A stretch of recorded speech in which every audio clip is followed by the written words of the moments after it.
The award was named after a building Mara Ellison had designed alone, in a rented studio apartment, over 4 months of nights she barely remembers sleeping through. She watched Richard Voss walk up to the podium to accept it. He thanked his team. He never said her name. She didn't stand up. She didn't say a single word.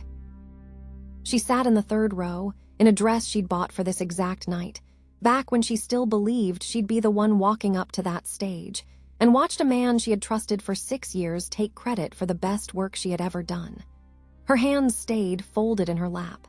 Her face stayed still. Inside, she was running through every conversation, every late night, every version file with her own initials in the name, trying to figure out exactly where this had gone so wrong, and finding no single moment she could point to and say, "There, that's where I should have stopped trusting him." What happened after that night is not a story about revenge. It's a story about what happens when someone decides to get justice instead, and how much longer, and how much harder, that path turns out to be. 2 years earlier, before any of this, Mara had been the youngest associate ever hired at Voss & Klein, a mid-sized architecture firm known for restoring historic buildings without erasing their character.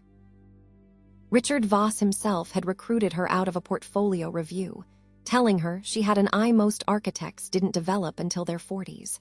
He became, over the following 2 years, the closest thing she had to a mentor. He pushed her onto bigger projects, defended her ideas in client meetings when senior partners dismissed them, and told her more than once that she'd run her own studio someday. She had come from a family with no architects in it, no connections in the industry, and no safety net if things didn't work out, which made Richard's attention feel less like ordinary mentorship and more like being handed a door she hadn't known existed. He remembered her coffee order without being told twice. He looped her into calls she technically had no reason to be on, just so she could watch how senior negotiations actually worked. When her father got sick during her 2nd year at the firm, Richard was the one who quietly rearranged her deadlines without making her ask. That kind of care builds a specific, dangerous kind of trust, the kind that makes betrayal, when it eventually comes, almost impossible to see coming, because the version of the person doing the betraying still looks, in every other way, exactly like the person who helped you. That trust is exactly why what happened next worked as well as it did. If this is the kind of story you come here for, betrayal that gets answered the hard, real way, hit subscribe now, because this channel exists for exactly this. Not fantasy revenge, but what justice actually looks like when someone is patient enough to build it properly. Let's go back to where it started to unravel. The commission that changed everything was a restoration of an old textile mill into a public library and community center, the kind of project every architect at the firm wanted, and almost no one got handed as a lead designer 2 years into the job. Richard gave it to Mara anyway, in a 5-minute conversation by the coffee machine that she'd replay in her head, months later, looking for a warning sign that simply wasn't there. She spent 4 months developing the concept, preserving the mill's original iron trusses as exposed structure, cutting new skylights along the old loading bay to flood the reading floors with natural light, designing a courtyard that used the building's original rail spur as a walking path through native plantings. She built the full concept package herself, nights and weekends, while still carrying her regular caseload during the day, because Richard told her the client wanted to see something truly extraordinary before committing to the full budget. She trusted that this extra, uncompensated effort was an investment in her own career, the kind of push Richard had always framed as mentorship rather than exploitation. She skipped 2 close friends' birthdays that month, canceled a long weekend trip she'd been quietly planning for a year, and told herself, every single night, that it would all be worth it the moment she finally saw her own name on the winning proposal. When she finally presented the finished concept package to him privately, 3 days before the client pitch, he told her it was, in his words, the best work anyone at the firm had produced in a decade. He said the client was going to fall in love with it. He said, specifically, that this was the project that would finally get her name in front of the partners as more than just a promising associate. She believed him completely, and she had no reason not to, because for 2 years, everything he had told her had turned out to be true. Richard didn't present her concept to the client with her name on it. He didn't present it at all, not that week. Instead, he told her the pitch had been postponed a month for internal scheduling and asked her to hand over her working files so the team could refine a few technical details before the rescheduled meeting. She sent everything: renderings, structural notes, the courtyard planting plan, the full narrative deck explaining the design philosophy. It was the last version of the project she would ever control. She noticed small things during that postponed month that, at the time, she talked herself out of questioning. Richard stopped looping her into project emails, telling her it was just streamlining before the big pitch. A junior associate mentioned, in passing, that Richard had asked for a fresh set of renderings in his own style, and Mara assumed that meant small formatting tweaks, not a wholesale rebuild of her narrative. She asked once, carefully, if she'd still be presenting alongside him. He told her the client preferred a single point of contact for a project this size, and that it made more sense, strategically, for him to lead the room.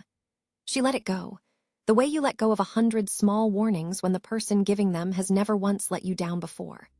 For weeks later, Richard presented the mill library concept to the client as his own design, in a meeting Mara wasn't invited to attend because she was, according to the calendar note, not needed for this stage.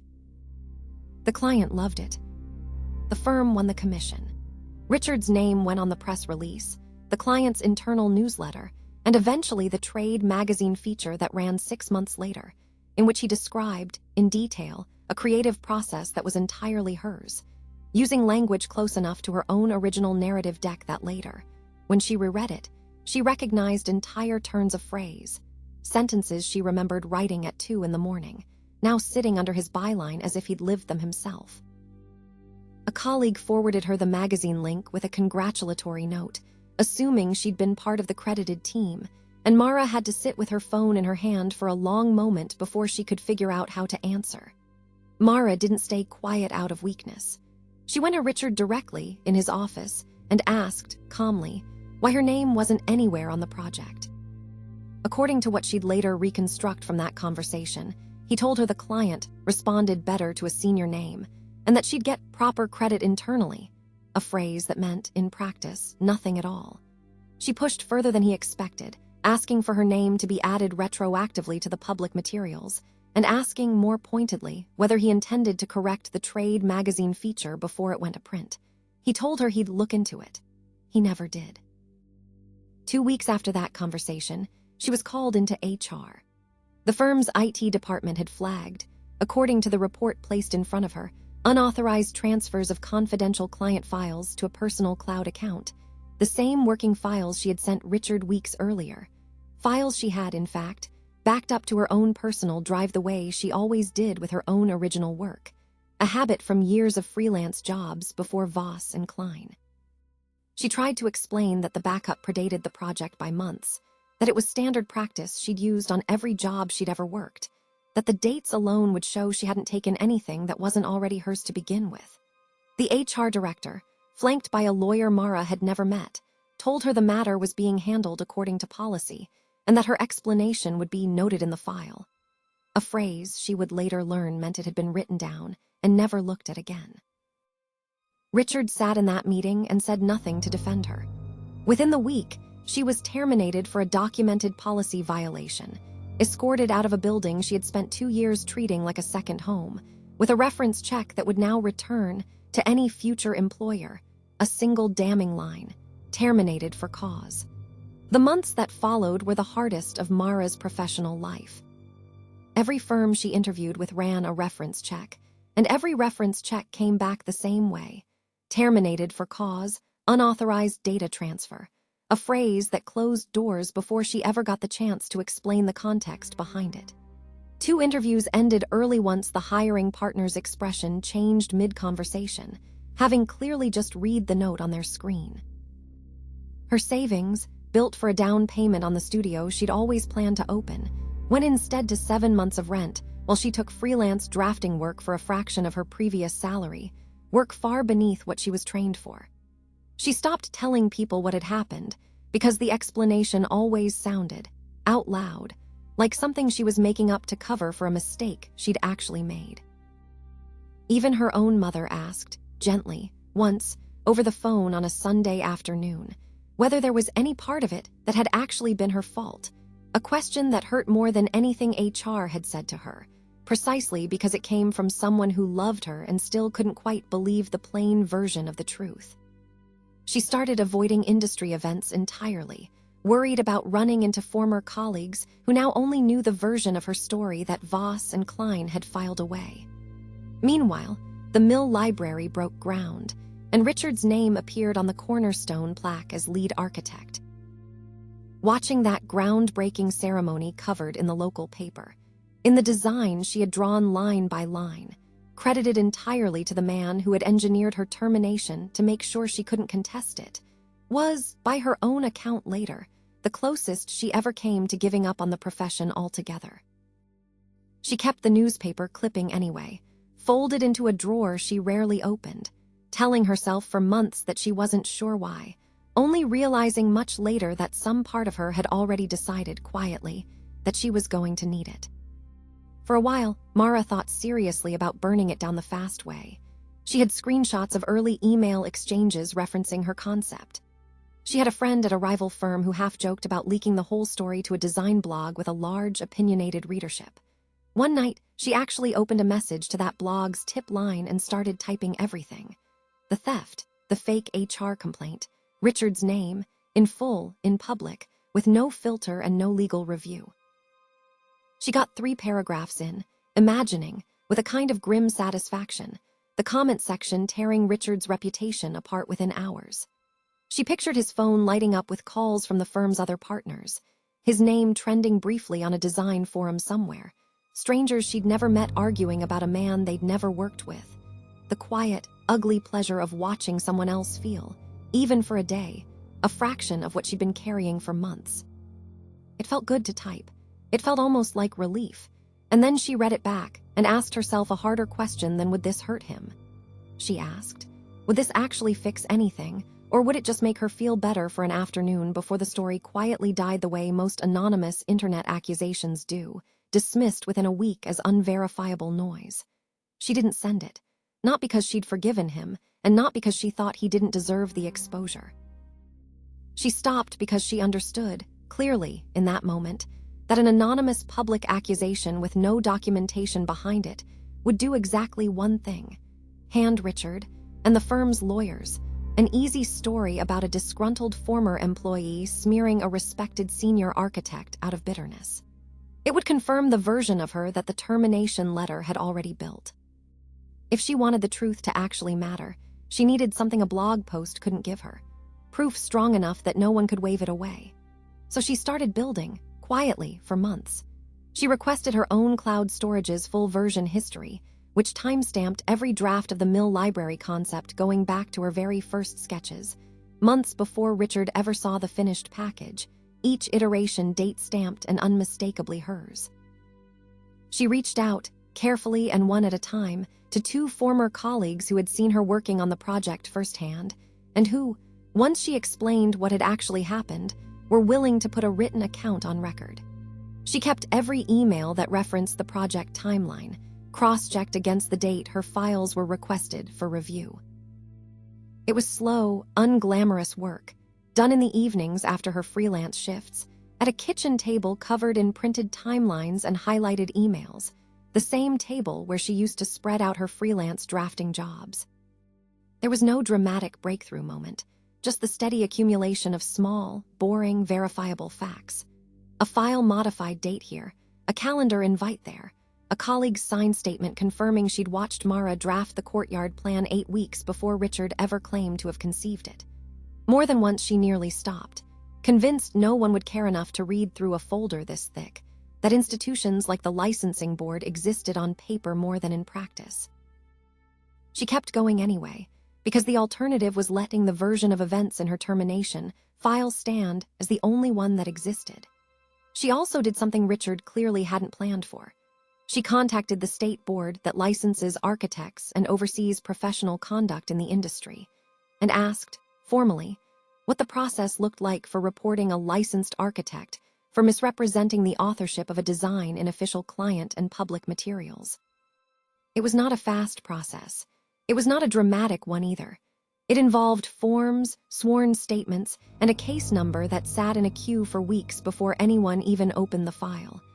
But it was a process a personal grudge couldn't be dismissed as because it wasn't personal. It was procedural, documented, and entirely outside her control once she filed it. She hired a lawyer for 2 hours, all she could afford, just to review the complaint before she submitted it, and the lawyer's only real advice was the one that mattered most. Strip out every sentence that sounded angry, and keep only the sentences a stranger with no context could verify against a document. She rewrote the complaint 3 times to get the tone right, cutting anything that read like an accusation and leaving only what read like a record. The board's investigation took 4 months, during which Mara heard nothing and assumed, more than once, that the complaint had quietly died somewhere in a filing cabinet. It hadn't. Investigators requested the same version history she had submitted, along with statements from her 2 former colleagues, and eventually, records directly from Voss and Klein itself, which the firm was legally obligated to produce once the state board's formal inquiry landed on the managing partner's desk. Mara found out later, through one of the former colleagues who'd given a statement, that the investigation had rattled the firm in ways she never witnessed directly. Partners pulling old emails at the request of counsel, a scramble to reconstruct exactly who had approved what and when, the particular kind of institutional panic that sets in once an outside authority starts asking questions a company can no longer control the framing of. For the first time since her termination, the story was being examined by people who had no personal stake in protecting Richard's version of events, and no relationship with him to preserve at her expense. What the firm's own internal records showed, once someone other than Richard was finally looking at them, was a file transfer timestamp that didn't match the story he'd told HR. Mara's original files were dated months before the supposed, unauthorized transfer, and the request to send them had come from Richard's own account, in writing, exactly as she remembered it. Faced with a formal state inquiry rather than an anonymous online accusation, the managing partners at Voss and Klein commissioned their own internal review, and this time, they weren't reviewing Mara. They were reviewing Richard. The state licensing board issued a formal finding against Richard Voss for professional misconduct, specifically for misrepresenting design authorship in public and client-facing materials, a finding that came with a suspension of his license and a public record any future client or employer could search. Voss and Klein quietly removed his name from the Mill Library's credits, and less quietly, from the partnership itself. The firm's own review had turned up enough internal inconsistency in his account of Mara's termination that keeping him on had become a liability they weren't willing to carry. Word moved fast through a professional community that size, even without Mara saying a single public word about it. 2 of the clients Richard had personally courted for years quietly moved their projects to other firms once the finding became a matter of public record. A university that had invited him to guest lecture the following semester rescinded the invitation without much explanation, citing scheduling conflicts in an email that convinced no one who'd followed the story. None of it was the loud, cinematic reckoning she'd once imagined typing out to that design blog. It was quieter than that, and slower, and it came from institutions that had no reason to care about Mara at all, which is exactly what made it land differently than anything she could have engineered herself. Mara's own termination record was formally corrected as part of the firm's settlement with her, once their own review confirmed what the board's investigation had already shown. She didn't get a public apology, and she never spoke to Richard again after that HR meeting 2 years earlier. What she got instead was a corrected employment record, a modest settlement that finally let her put a down payment on the small studio she'd been saving for since before any of this happened, and a year later, her own name, for the first time, on the cornerstone of a building she designed herself. Mara never sent that message to the design blog, and looking back, she said more than once that it's the decision she's proudest of in the entire ordeal, more than the license suspension, more than the settlement. Revenge would have felt immediate. It also would have handed Richard exactly the story he needed. An angry ex-employee, easy to dismiss, easy to discredit. Justice took 4 times as long, cost her almost everything in the meantime, and required her to sit for months inside an injustice without lashing out even once. But when it finally landed, nobody could wave it away as bitterness. It was simply true, on the record, beyond argument. There's a version of this story where Mara gets her win faster, where she leaks everything the night of the ceremony and watches Richard's name get dragged through a comment section by morning. It would have felt like justice for about a week. It also would have left every fact in the story permanently disputable, permanently he said she said, permanently something a hiring partner could read and decide, on instinct alone, not to risk getting involved in. The slower version left nothing to dispute. That's the trade she made, without knowing for certain, for most of those 2 years, that it would ever pay off. She has said since that the hardest part was never the paperwork or the waiting. It was living inside a story everyone else believed a false version of, for as long as it took the true one to catch up. That's the difference this channel keeps coming back to. Revenge wants the other person to feel something. Justice wants the truth to be undeniable, whether or not they ever feel a thing. If you've ever had to choose the slower, harder road because the fast one would have cost you your own credibility, tell us about it in the comments. And if stories like Mara's are the reason you're here, subscribe and turn on notifications. Because next time we're going back to the block this channel started with, a betrayal, and the silence that comes right before everything changes.